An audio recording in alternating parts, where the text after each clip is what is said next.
Hello to my family, friends, and fans around the world. I just want to take a moment and share with you something that has taken me 20 years to have the guts to say out loud. And yes, from the title of this video, you can tell it's not a video on speed painting or creative tips of the day. Yes, I'm a lesbian, and I'm no longer ashamed to say it. There, I said it. Is that 3 seconds of brave? Yeah, I think so. Yeah, so a couple months ago, I left my husband of nearly 13 years to just look myself in the eye and be myself. I did it for the sake of my kids too, because how do you raise two beautiful girls to love themselves and for who they are when I couldn't even do that myself?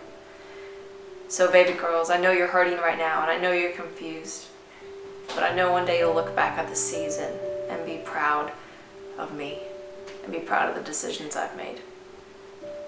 I know that I've left some family members hurting and confused, and for those of you who don't know my story, because I've never shared it, let me share it now.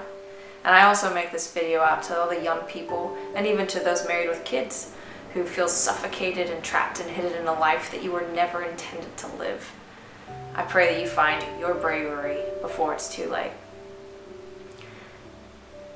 I was raised in a beautiful conservative Christian home, and homosexuality and loving God seemed mutually exclusive. I submitted myself to every therapy, treatment, counseling session, conference, you name it. I begged God to either heal me, cure me, or kill me, because I didn't want to live a life that was in opposition to Him. Over the years, my beliefs grew deeper and stronger than my sexuality, but it came at a cost and a price. I married honestly thinking that on my wedding day when I said my vows that I would change, because in a Christian environment you don't have sex before marriage. And on my wedding night I realized I hadn't changed, even though he's an incredible loving man, but my body wasn't intended for that.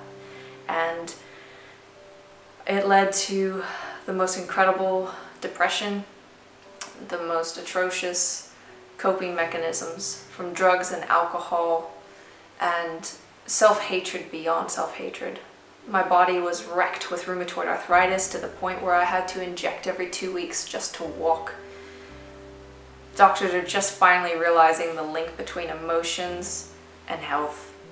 And yes, I totally 100% believe that my self-hatred and the rejection of who I am caused the arthritis, because the moment I left the marriage, I haven't had to do an injection since. Some of you may say, oh, it's just in remission. I haven't been able to jog in 7 years or play basketball without pain, and now I can do it. I feel like someone that was completely healed of stage 4 cancer. I cannot even begin to describe the joy that I feel in looking at myself in the eye in the mirror and go, I love myself for who I am. I haven't had that. I didn't even know that was possible until a couple months ago. So I know there's a lot of confusion and questions. Feel free to ask me. To all the pastors and mentors out there around the world, regardless of what faith system you have, if you're telling young people that they can change and you're encouraging that, please don't say it lightly, and please be super careful if you have the audacity to say that, because my mentors convinced me I could and would change, and it nearly cost my life. And it did cost my sanity and my health to an extreme degree, but it was my choice to listen to them, so I don't blame them. I was young, but yes, at the end of the day, I made the decision and believed what they said.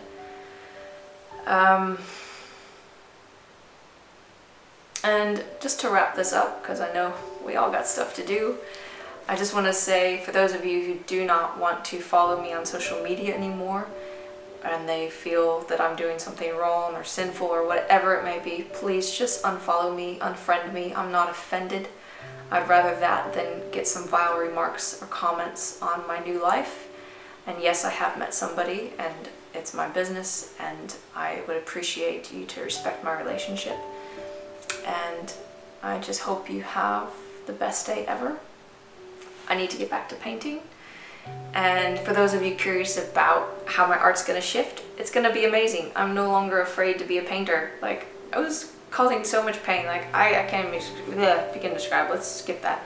But in saying that, feel free to become a patron of my art. Here's a link below, check it out.